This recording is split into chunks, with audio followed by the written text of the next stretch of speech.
Samantha Forster had never felt so out of place. Surrounded by the familiar sense of saddle soap, hay, and horses, she shouldn't have felt awkward, but she did.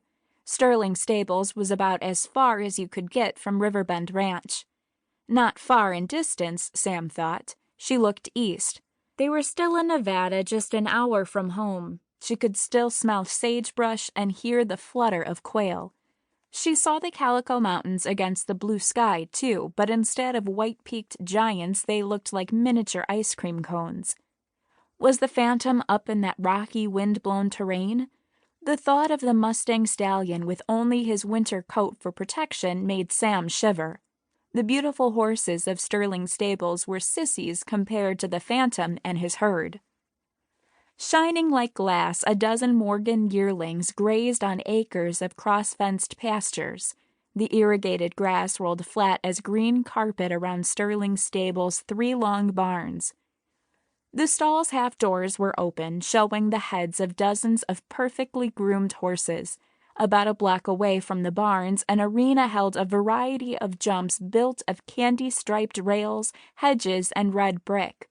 The arena was circled with a loamy oval marked by hoofprints. "Could you pretend you're helping me pick a horse instead of looking like a homesick pup?" Rachel Slocum muttered. Despite her irritation, the rich girl's faint smile stayed pasted in place. "How do you do that?" Sam wanted to ask, but Rachel's eyes warned her to focus. "I am helping you," Sam said, "or at least I would be if you'd follow my suggestions." Rachel closed her eyes, pretending to be patient. When she opened them, she considered the horse that was being paraded past for her approval. "What do you think of this one?" Rachel asked.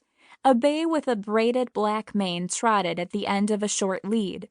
His handler was a young woman wearing English jodhpurs, boots that shone with polish, and a white high-collared shirt just like Rachel's. "He's beautiful."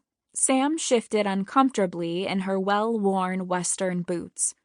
When Link and Rachel Slocum picked her up at Riverbend that morning, Sam had felt just right in her boots, jeans, and burgundy pullover. The feeling hadn't lasted long.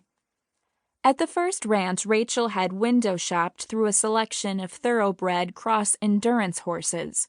Sam had loved watching the athletic animals, but her fun had faded when Rachel pointed out that Sam was dressed all wrong. Who cares? Sam had wanted to ask, but she didn't. And even though she couldn't believe Rachel decided to leave without trying one of the endurance horses, Sam was relieved to drive away. But this place was even worse. At Sterling Stables, known for its select Morgan performance horses, Sam felt like a country bumpkin. "Even I can see he's beautiful," Rachel said as the gelding trotted past again. "But should I buy him?" "You haven't even asked how much they want for him," Sam said, keeping her voice low. Rachel's father, Link, stood a few feet away, talking on his cell phone. Rachel smiled. "You know, that doesn't really matter. I just want to know if you'd buy him. Will my brother think he's a great horse?" "He looks healthy and strong. At halter, his gaits are smooth." Sam held her hand palm up, inviting Rachel to look around. "The stable certainly seems reputable, but you have to get on and ride, Rachel." Rachel's eyes glittered with stubbornness as she pushed back a wing of dark hair. "Not in front of everyone." Sam sighed.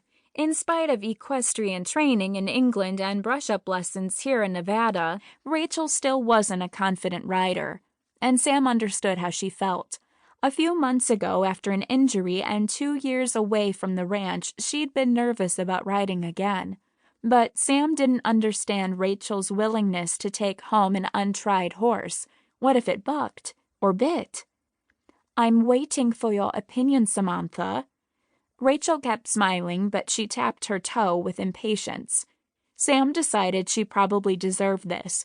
She hadn't really come to help Rachel. She'd come to look at the horses. If Rachel could hide her true feelings, why couldn't Sam? Maybe she needed more practice. "Okay," she said, trying to sound pleasant. "Since you've given up the rodeo queen idea and you have nothing in mind except buying a horse to impress your brother, just pick one you like."